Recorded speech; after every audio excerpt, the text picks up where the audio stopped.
Simon Philip Cowell was born on October 7, 1959, in London, England. When people hear his name today, they immediately think of harsh comments, brutal honesty, and the man who ruled over some of the biggest talent shows in the world. But what many don't realize is that his story did not begin with fame, money, or power. It began with silence, loneliness, and a boy who constantly felt invisible, even in his own home. Behind the expensive suits, the million-dollar smile, and the larger-than-life reputation lies a child who grew up desperate to be noticed, desperate to matter, and desperate to one day prove to the world that he was not a nobody. Simon's father, Eric Cowell, was a successful property developer who later worked as an executive in the music industry. His mother, Julie, was a ballet dancer and socialite who loved glamour and attention. On paper, the Cowells were a privileged family, and, compared to many children, Simon had opportunities others could only dream of. But for Simon, life inside that house in Hertfordshire felt different.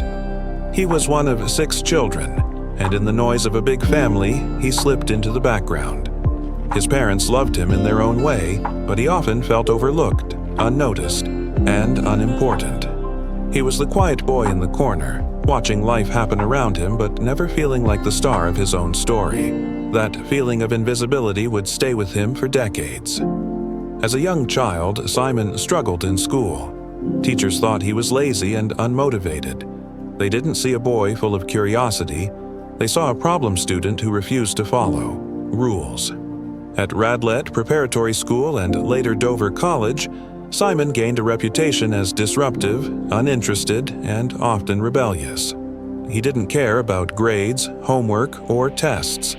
What he cared about was finding something that actually made sense to him, something that sparked his passion. But no one gave him that chance. Instead, they wrote him off. Hopeless, difficult, and useless became the labels attached to his name. Imagine being a child and constantly hearing that you'll never amount to anything. For Simon, that became his reality. He once admitted that he hated school so much he could barely sit through classes.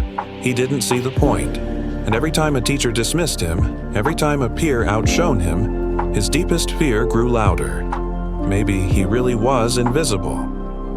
By his teenage years, Simon's relationship with authority had completely broken down. He hated being told what to do, hated being confined, hated being underestimated. He preferred wandering off on his own, dreaming of a future where he didn't have to listen to anyone. While his friends imagined traditional careers, Simon imagined freedom.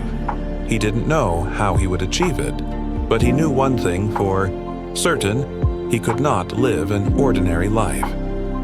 After dropping out of school, Simon's father stepped in. Through his connections, he managed to get Simon a job at EMI Music Publishing. To outsiders, this sounded like an incredible opportunity. A teenager landing a position inside the music industry. But the truth was less glamorous. Simon wasn't signing artists or attending recording sessions. He was a mailroom clerk. His job was to push carts filled with envelopes, deliver coffee, and make himself useful in whatever small ways he could. No one cared about his opinions. No one asked for his ideas. No one even noticed him. Once again, Simon had become invisible. But this time, Simon decided to treat invisibility differently. Instead of sulking, he started watching. He studied how executives carried themselves. He listened to the conversations he overheard in corridors. He paid attention to which artists got attention, which ones got ignored, and what kind of music was being pushed into the spotlight. The executives may not have seen him, but Simon was taking mental notes. The mailroom became his classroom. Every stapled contract, every argument between managers, every late-night delivery taught him lessons that school had never given him. It wasn't long before Simon managed to push himself into A&R, the world of scouting new artists. He convinced a few people to take a chance on him, and with unshakable confidence, he co-founded Fanfare Records in the early 1980s.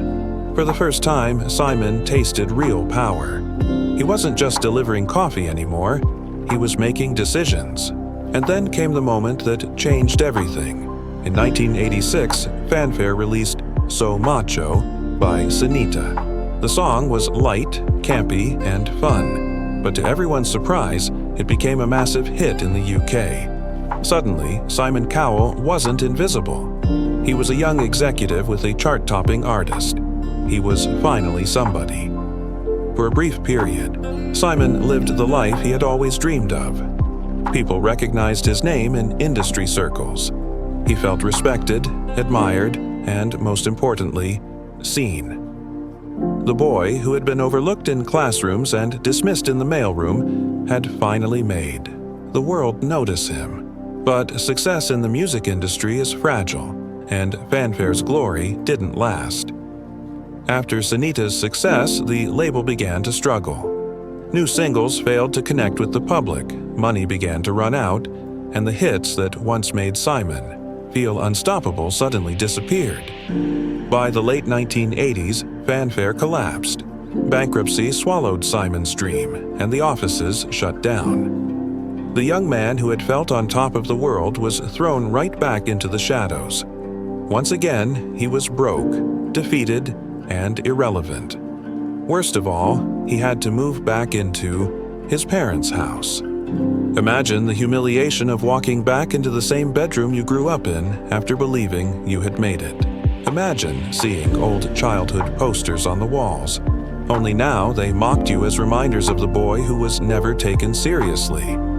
That's where Simon found himself, at rock bottom, forced to confront the possibility that maybe everyone who doubted him had been right, but Simon wasn't ready to give up. This time, failure lit a fire inside him. The humiliation of returning home, the sting of bankruptcy, the fear of once again becoming invisible. All of it transformed into a vow. He promised himself that if he ever got another chance, he would make sure no one could ever ignore him again. If he was going to fail, he would fail loudly. If he was going to succeed, the world would remember his name. This vow would become the defining turning point of his life. It gave him an edge, a hunger, and a ruthless determination that would later make him famous and feared.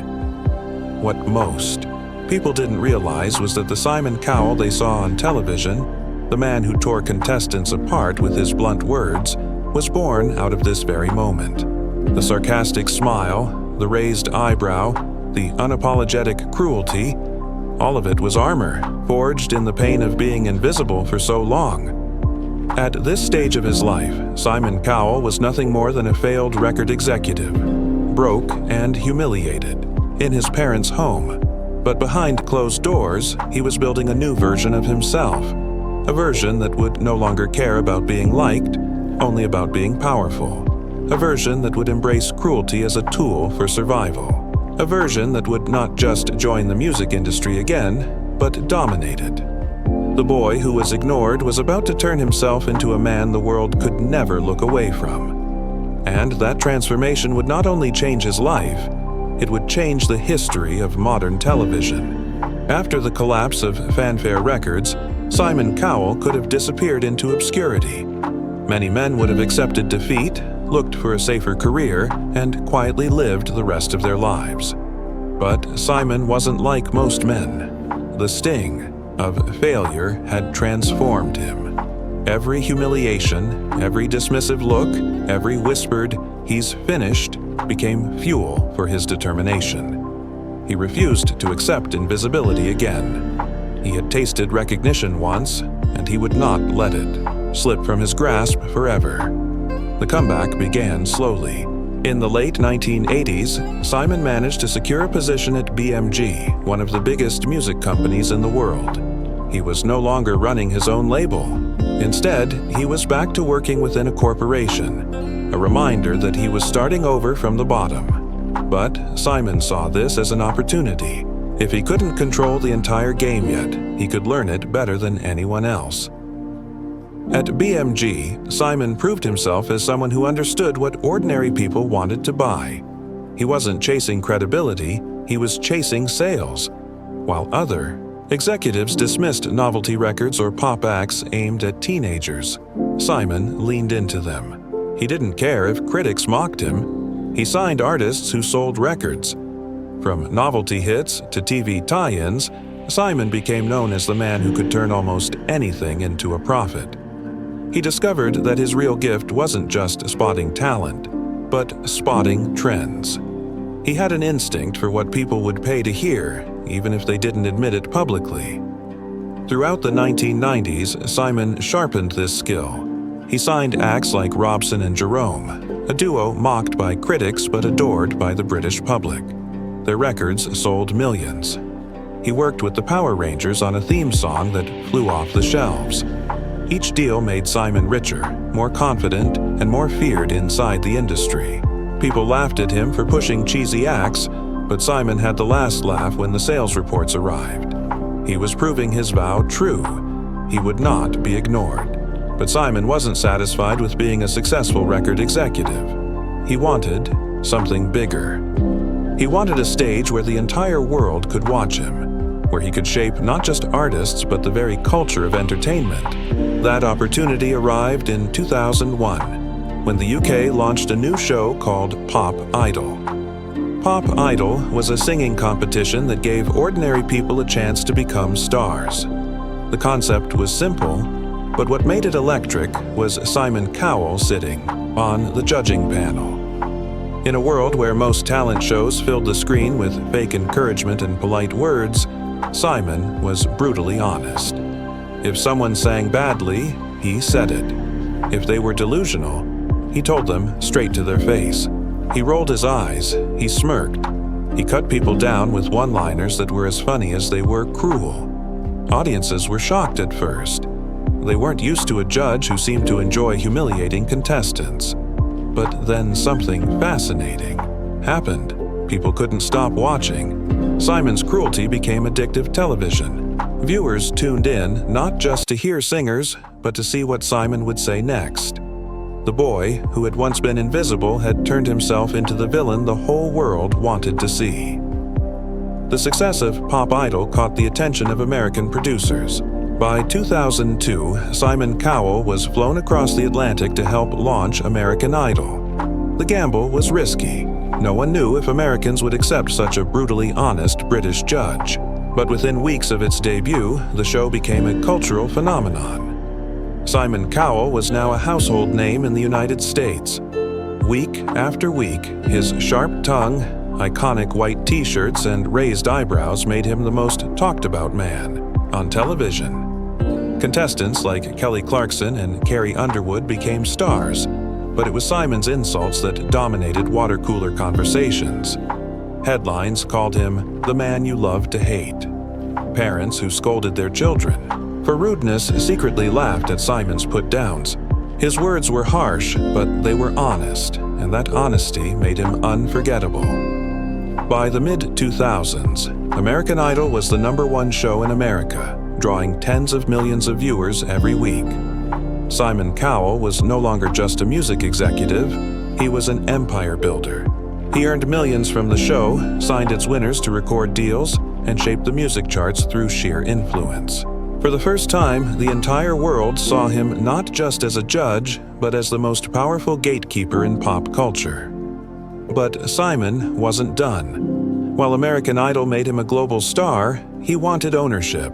He wanted control. So in 2004, he created The X Factor in the UK. Unlike Pop Idol, The X Factor was Simon's own format, giving him the rights, the profits, and the creative control. The show introduced a new twist. Judges weren't just critics, they were mentors. Simon himself would take acts under his wing, guiding them, shaping them, and in many cases, launching them into stardom. Once again, the formula worked. The X Factor produced stars like Leona Lewis, One Direction, and Little Mix. These weren't just TV winners. They were global superstars who dominated charts for years. Simon's ability to manufacture talent for the modern era was unmatched. He didn't just create winners, he created icons. At the same time, Simon expanded his empire with another franchise, Got Talent. From Britain's Got Talent to America's Got Talent and countless international versions, Simon gave the world a stage not just for singers but for dancers, magicians, comedians, and anyone with a dream. The shows spread across the globe, becoming some of the most watched television programs in history. Simon's face, his smirk, his voice, they were everywhere. By the end of the 2000s, Simon Cowell was one of the richest men in entertainment. His empire stretched across continents. His shows dominated ratings. His record deals shaped charts. His influence was so vast that newspapers declared him the most powerful man in television. The boy who once felt invisible had made himself impossible to ignore. But with power came criticism. Some accused him of exploiting contestants for entertainment. Others said he destroyed dreams for laughs. His cruelty became a brand, but it also became a weapon used against him. Headlines mocked him, tabloids searched for scandals, and even some artists resented his control. But Simon didn't care.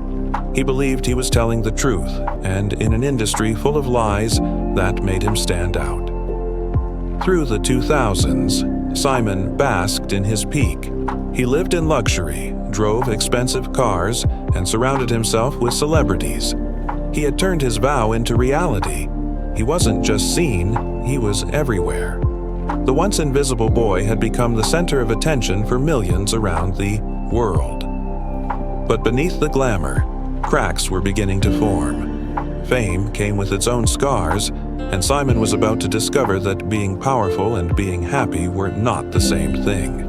By the mid-2000s, Simon Cowell was no longer just a judge on a reality show. He had become a global brand, a household name, and one of the most influential men in entertainment. His face was instantly recognizable, his voice unforgettable, and his brutal honesty both loved and feared across continents. What had begun as a risky gamble on a talent show had turned into a billion-dollar empire that stretched from America to Europe to Asia. For years, Simon Cowell lived at the very top of the entertainment world, and the power he held was unlike anything television had ever seen. On American Idol, he was the star.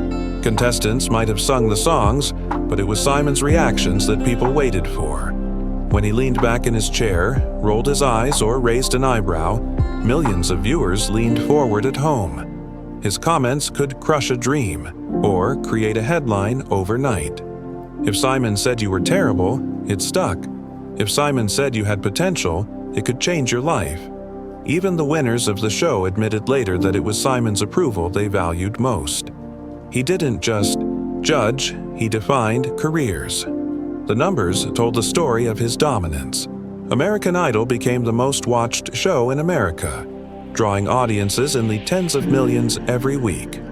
In Britain, The X Factor was a national obsession, with viewers voting in record numbers for their favorite contestants. Got Talent spread like wildfire, producing some of the most viral moments in television history. Susan Boyle's audition on Britain's Got Talent, for example, became a global phenomenon. Within days, millions had watched her story, and behind it all was Simon, the mastermind who had put her on stage. The money followed the fame. Simon signed multi-million-dollar contracts, collected royalties from his artists, and took ownership, stakes in his shows. His net worth soared into the hundreds of millions. He bought luxury cars, from Rolls-Royces to Ferraris, and filled his garages with them. He purchased lavish homes in London, Los Angeles, and the Caribbean. Every part of his lifestyle screamed success. The boy who once slept in his childhood bedroom after bankruptcy was now living in mansions, surrounded by wealth and power. But power is never without its critics. As Simon's empire grew, so did the backlash.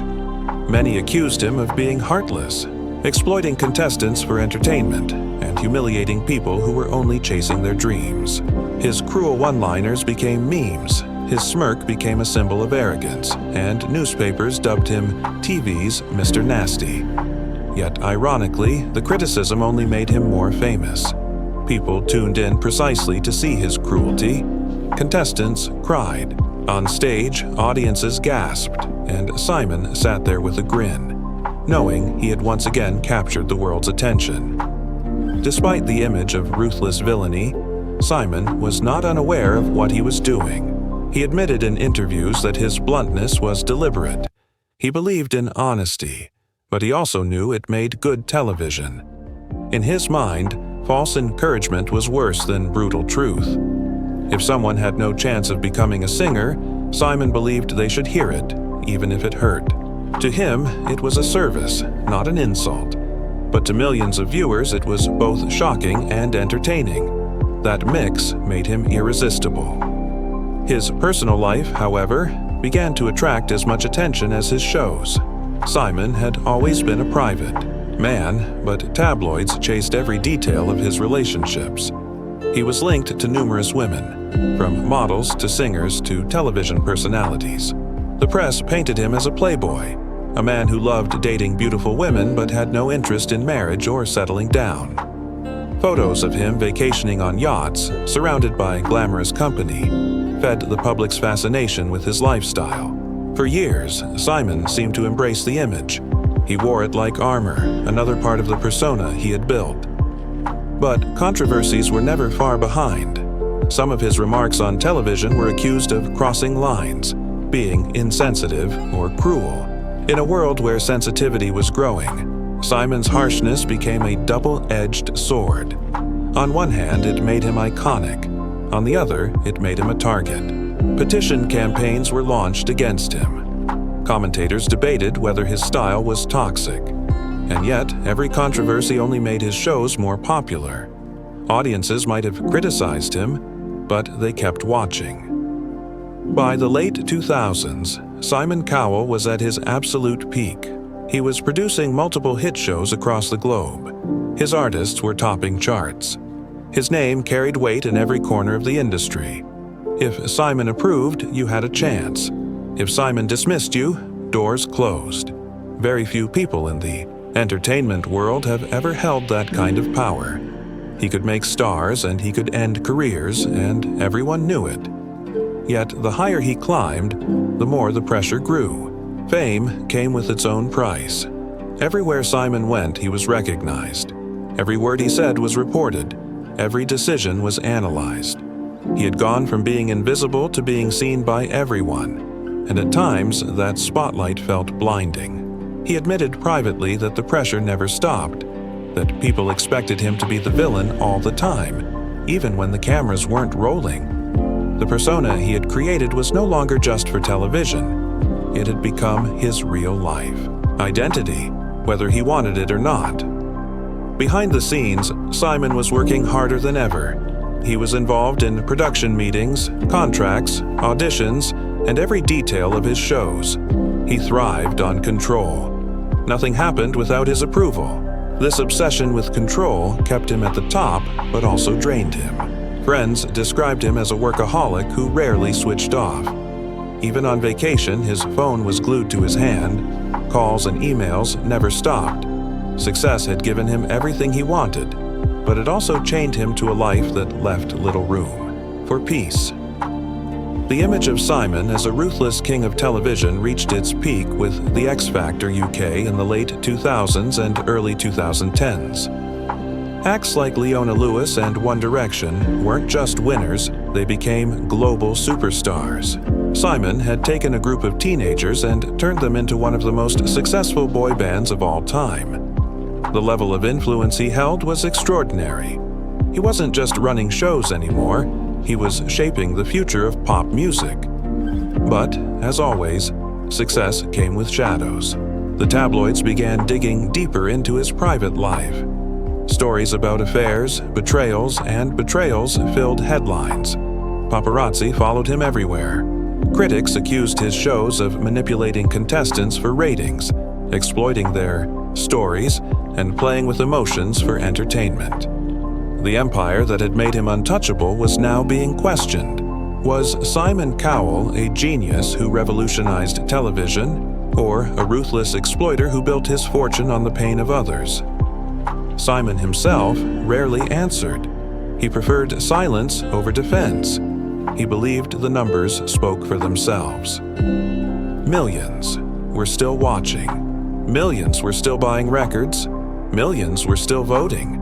Whatever people said, the truth was that Simon Cowell remained at the center of global entertainment. Love him or hate him, you couldn't ignore him. But what the world didn't see was the toll it was taking on him personally. The man who seemed untouchable was beginning to feel the weight of his own creation. The boy who had once been invisible had succeeded in making himself unforgettable. But in doing so, he had become trapped in an image he could not escape. As the 2010s began, Simon's world looked perfect from the outside. In reality, cracks were forming that would eventually shake him to his core.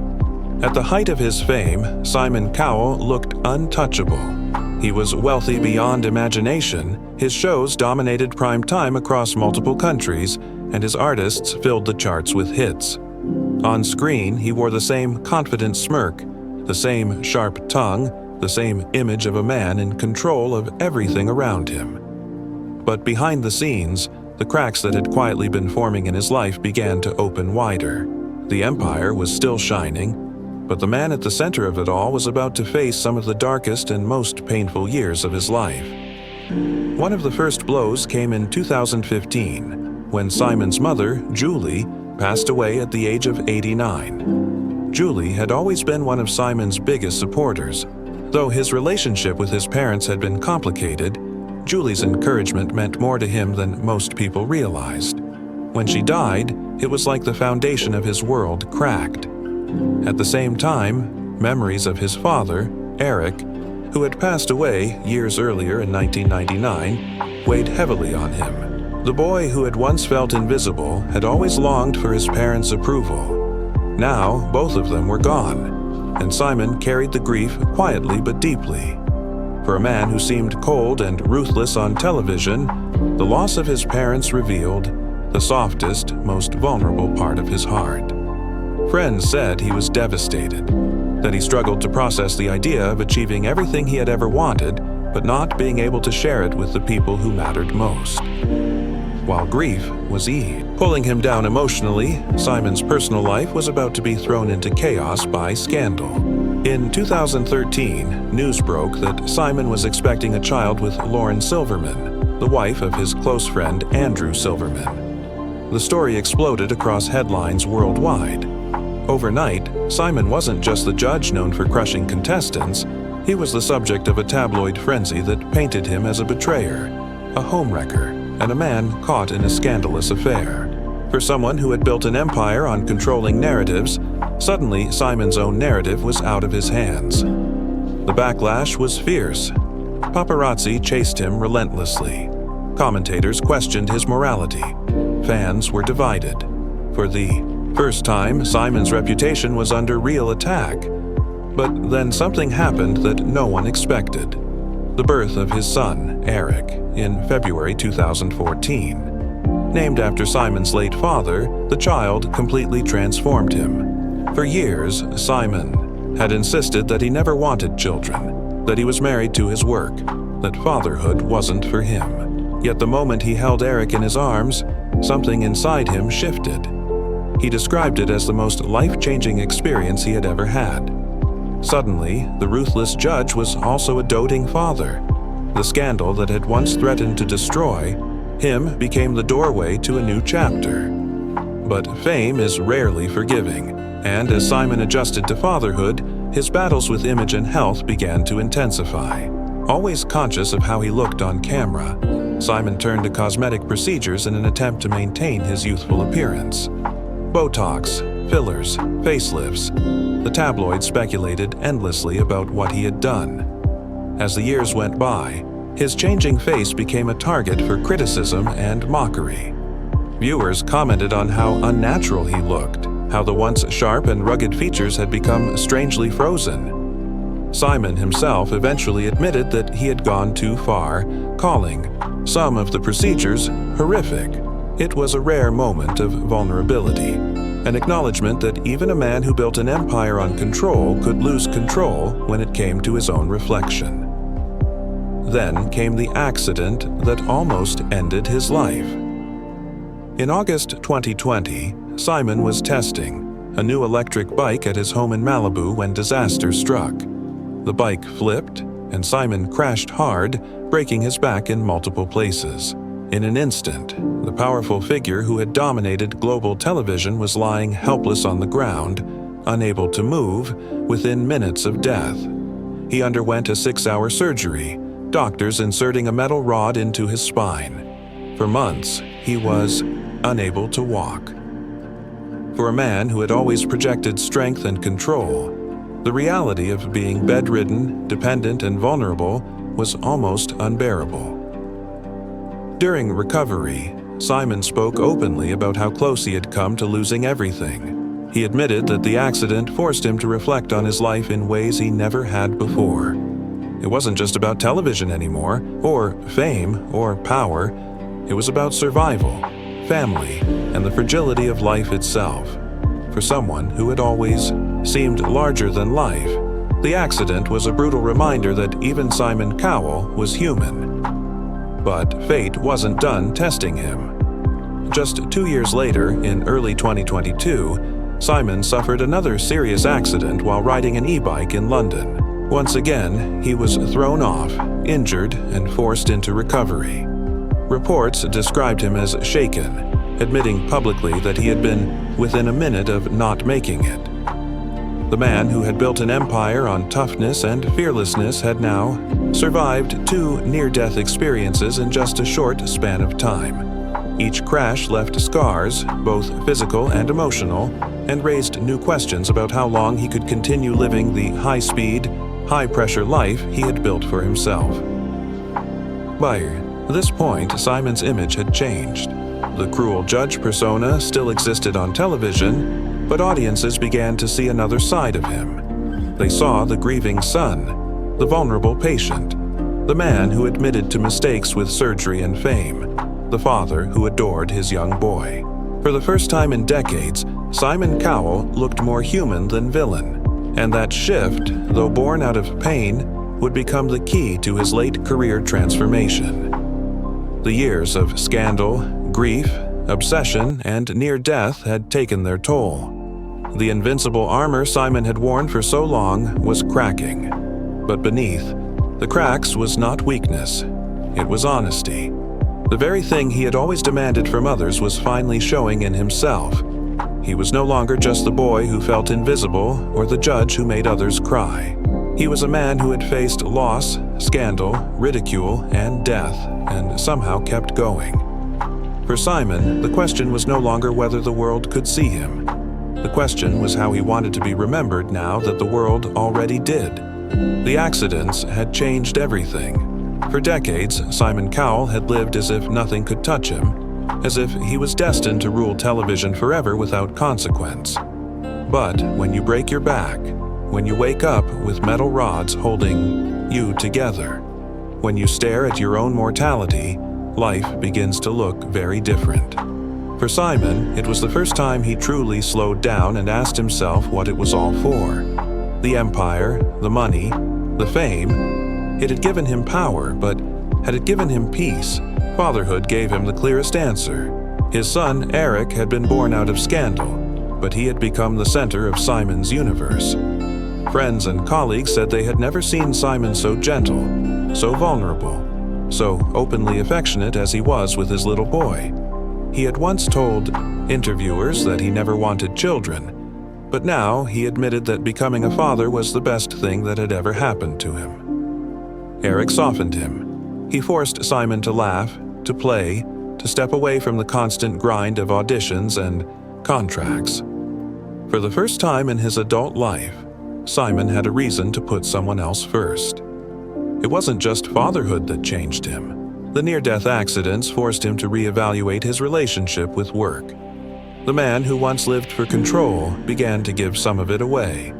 He started delegating more, stepping back from the exhausting pace that had defined his career. While still heavily involved in his shows, Simon no longer needed to be in every room at every moment, making every decision. He learned slowly that survival required balance. Publicly, the shift was obvious. On Britain's Got Talent and America's Got Talent, viewers noticed that Simon had become kinder, more encouraging. The cruelest edge of his judging had softened. He still told the truth, still rolled his eyes when necessary, but now he also praised, encouraged, and supported in ways he never had before.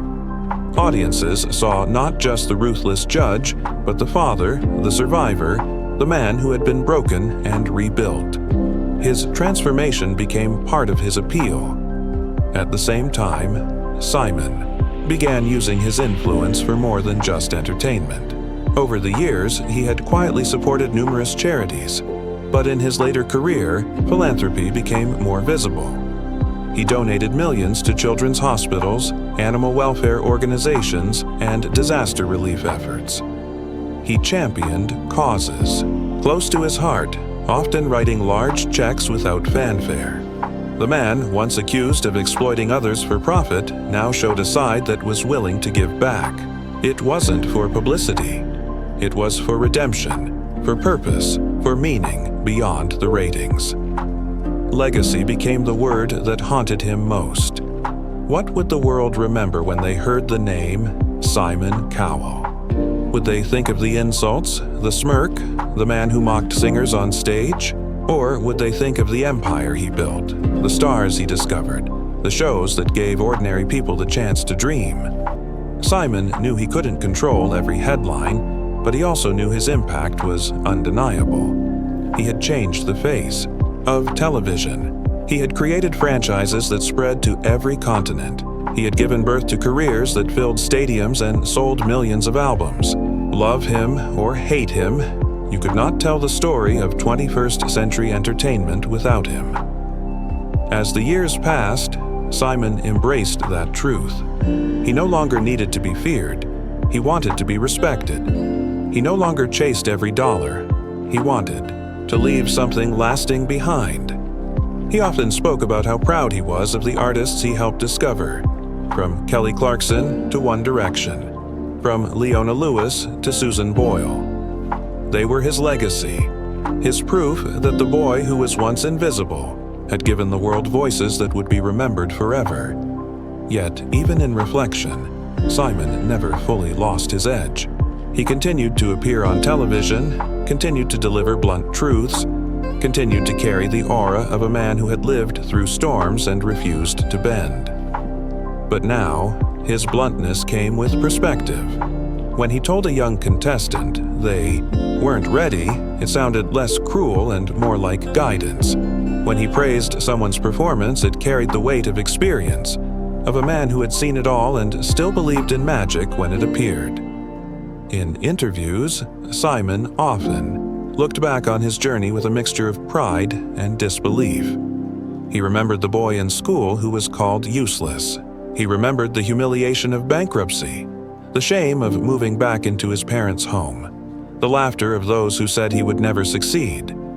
He remembered the scandals, the tabloid attacks, the surgeries gone wrong, the accidents that nearly killed him. And then he looked at the empire he built, the son he loved, the respect he finally earned. His life, for all its ups and downs, was proof that pain could become power, that invisibility could become influence, and that failure could become fuel for greatness.